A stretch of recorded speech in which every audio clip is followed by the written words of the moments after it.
किसान दुखी है, हताश है, निराश है।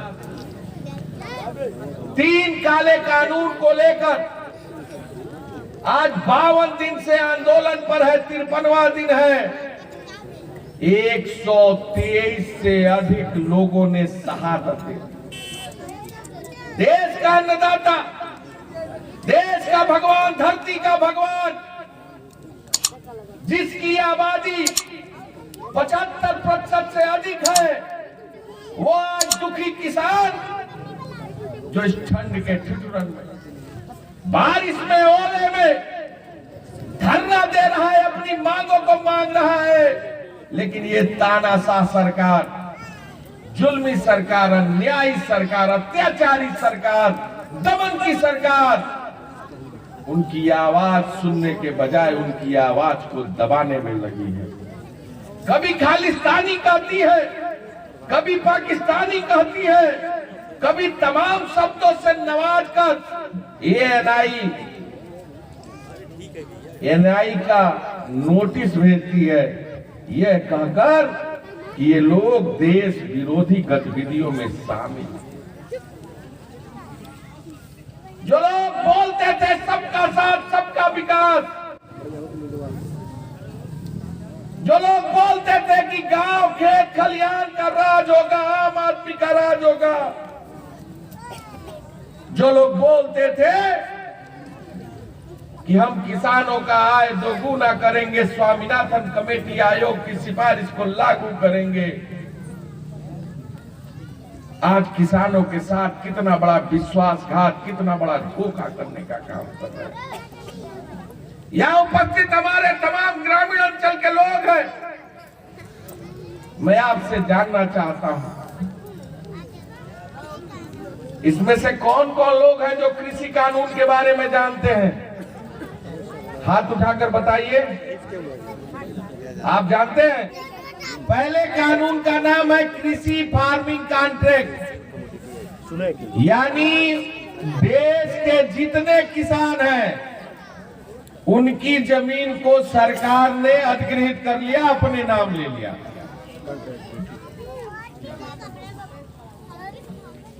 आपकी जमीन सरकार ने ले लिया, अपने नाम कर लिया।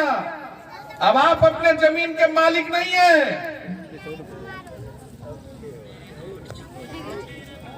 इसमें यहाँ जो आए हुए लोग हैं, मैं और विस्तार से आपको बताता हूँ। यहाँ आए हुए लोग हैं, इसमें कितने लोगों के पास फैक्ट्री है? फैक्ट्री के मालिक कौन कौन है? कोई नहीं है। उद्योग के मालिक? अच्छा, करोड़पति? कोई नहीं है।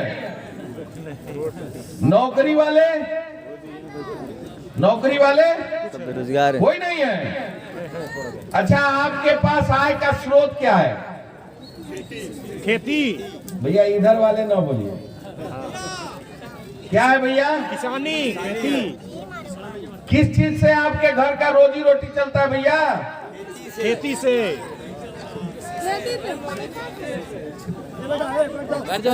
बता नहीं रहे हैं आप लोग। खेती से। खेती से।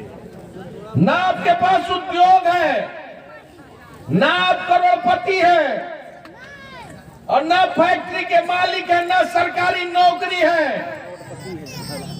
और देश का 80% आबादी जो धरती का सीना चीर के अन्न पैदा करता है, मेहनत करता है, मजदूरी करता है, जो मेहनत का इंसान है, जिसकी बेटी की शादी कृषि पर आधारित है, खेती पर आधारित है, जिसका बच्चा पढ़ाई लिखाई इंजीनियर डॉक्टर बनता है तो खेती के पैसे से बनता है, जिसके घर में 2 वक्त की रोटी पकती है तो खेती से पकती है, और जिसकी दवाई लिखाई पढ़ाई सब कुछ खेती पर निर्भर है, इस सरकार ने आपके हाथ से खेत को छीन लिया। अब आप अपने खेत के मालिक नहीं है। अंबानी, अदानी, बिरला, टाटा और विश्व के तमाम वो सशक्त देश जिनके पास पैसा है, खेती नहीं है, जो भारत के सबसे बड़े अर्थव्यवस्था पर, ग्रामीण अर्थव्यवस्था पर नजर लगाए हुए हैं, वो आपके भारत में आएंगे और ये सरकार उन्हें पट्टा देगी जमीन का। 500 एकड़, 400 एकड़, 300 एकड़, 2000 एकड़, और आपकी जमीन पर वो खेती करेंगे, आप अपने खेत के मजदूर हो जाएंगे। इतना ही नहीं, आपका अगलगीर, आपका बगलगीर, आपका पड़ोसी, आपका पटीदार अगर खेत का मेड़ तोड़ देता है, अगर खेत का मेड़ तोड़ देता है, तो आप उसके खिलाफ कहां जाते हैं? भैया ये बच्चों को जरा हटा दीजिए। आप कहां जाते हैं? अगर विवाद होती है तो कहां जाते हैं? बोल नहीं रहे, कहां जाते हैं? आपके न बोलने से ही ये सरकार इस तरह की जुल्म जाती कर रही है।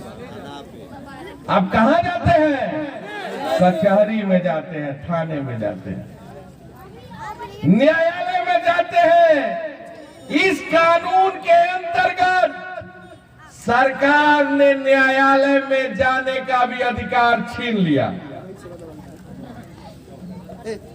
आप एसडीएम के यहाँ जाकर एप्लीकेशन दे सकते हैं, उसके खिलाफ बोल सकते हैं। एसडीएम किसका आदमी होता है? सरकार का। किसका? वो सरकार के खिलाफ जाएगा कि आपके पक्ष में जाएगा?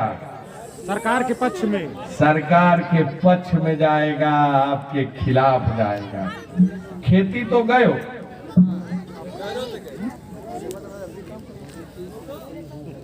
दूसरा इसमें पार्ले जी बिस्किट कितने लोग खाते हैं? हाथ उठा के बताइए। अरे मैं बात करने आया हूँ, मैं भाषण देने थोड़े, मुझे नहीं आता है बोलने में। कौन कौन खाते हैं? सब। और लाइफ बॉय साबुन सब लगाते हैं। अच्छा चाची, लाइफ बॉय साबुन के दाम कितना बा? 10 रुपया। अरे भैया तनी रुक जा। 100 रुपया बा? 10 रुपया। अच्छा दुकानदार की यहाँ जाई आ 9 रुपया दिया जाई तो साबुन दी काहे? अरे भाई दुकानदार के घाटा हो जाई। वही पर लिखल बा एमआरपी 10 रुपया। अच्छा पार्ले जी बिस्किट के दाम कितना है भैया? 5 रुपया। 5 रुपया। 5 रुपया। अगर ये बताइए 4 रुपया देंगे तो दुकानदार देगा? नहीं। क्यों? इससे कम घाटा हो जाएगा। क्योंकि उस पर एमआरपी लिखा है कितना रुपया? 5 रुपया। 5 रुपया। और लाइफ बॉय साबुन पर कितना एमआरपी लिखा है? 10 रुपया।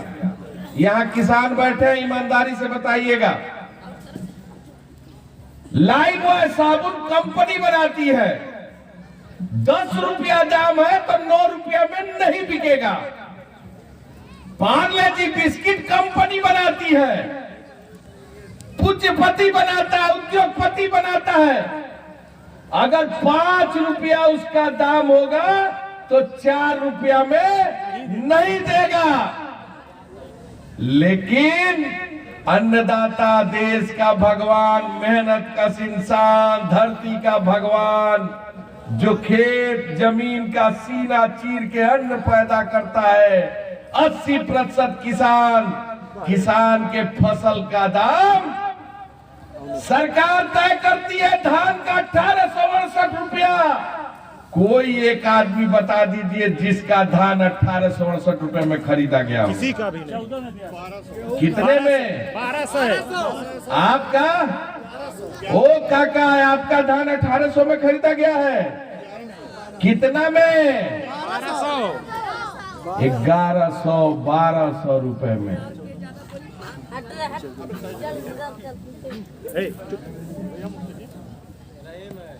जब भैया आवाज मत कर दो। होने वाली है 10वें दौर की, उसमें उनका कहना है कि कानून रद्द करने के अलावा कोई और विकल्प बताएं किसान। देखिए, ये सरकार किसानों के साथ धोखा कर रही है, उनके विश्वास के साथ विश्वासघात कर रही है। किसान जब लगातार अपनी मांगों पर अड़ा हुआ है, वह यह बार बार कह रहा है कि एमएसपी बहाल करिए।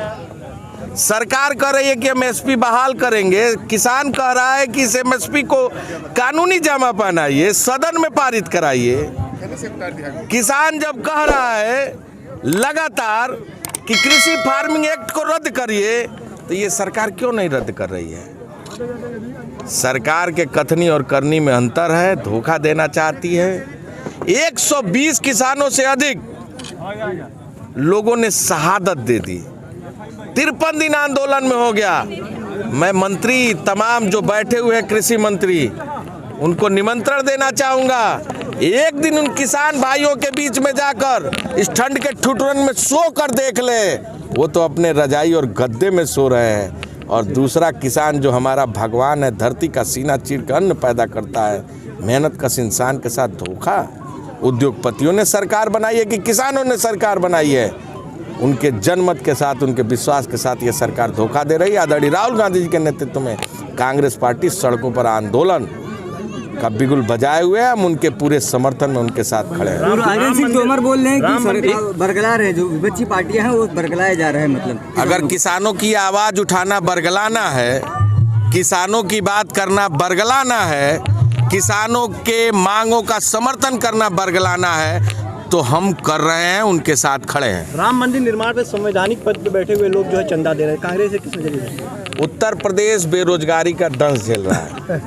14 लाख का वादा किया था, मात्र 3 लाख रोजगार ये सरकार दे पाई है। एक साल में 2 गुने से अधिक केवल बेरोजगारी दर उत्तर प्रदेश का बढ़ा है। 45 सालों के बेरोजगारी दर का रिकॉर्ड टूटा है। ये सरकार नौजवानों को रोजगार के नाम पर छलने और ठगने का काम कर रही है। कांग्रेस पार्टी आज यूथ कांग्रेस के नेतृत्व में ब्लॉकों पर चौपाल लगाकर आवेदन उन तमाम अभ्यर्थियों का ले रही है, और निश्चित रूप से उनकी आवाज़ मजबूत करने का काम करेगी। पूर्व IAS अरविंद सिंह का उप मुख्यमंत्री बनाने को लेकर सुनगुन जो है वो भाजपा में तेज हो गई है। देखिए, पहले ये सरकार 3 इंजन की थी और तीनों इंजन फेल हो चुका, तो चौथा इंजन गुजरात मॉडल इंजन आया है। पूरी तरह जब उत्तर प्रदेश की कानून व्यवस्था फेल हो गई, नौजवान बेरोजगारी का दंश झेल रहा है, आय के नाम पर, किसानों के आय बढ़ाने के नाम पर किसानों के साथ इस सरकार ने धोखा किया है। 3 इंजन के फेल होने के बाद चौथा इंजन आया है। भारतीय जनता पार्टी का समय अब पूरा हो गया है। थके हुए मुख्यमंत्री हैं, हारे हुए मुख्यमंत्री हैं, इनके पास कोई गंभीरता नहीं है, उत्तर प्रदेश चलाने का कोई नियत नहीं है, ना इनके पास कोई प्लान है। पूरी तरह हर मोर्चे पर यह सरकार फेल हो गई है। चौथा इंजन आया है, इसको भी फेल होना है, और मऊ तो नहीं जाएंगे लेकिन गुजरात जरूर वापस चले जाएंगे। मोदी के बड़े करीबी माने जाते हैं, इसीलिए तो कह रहा हूँ चौथा इंजन आया है।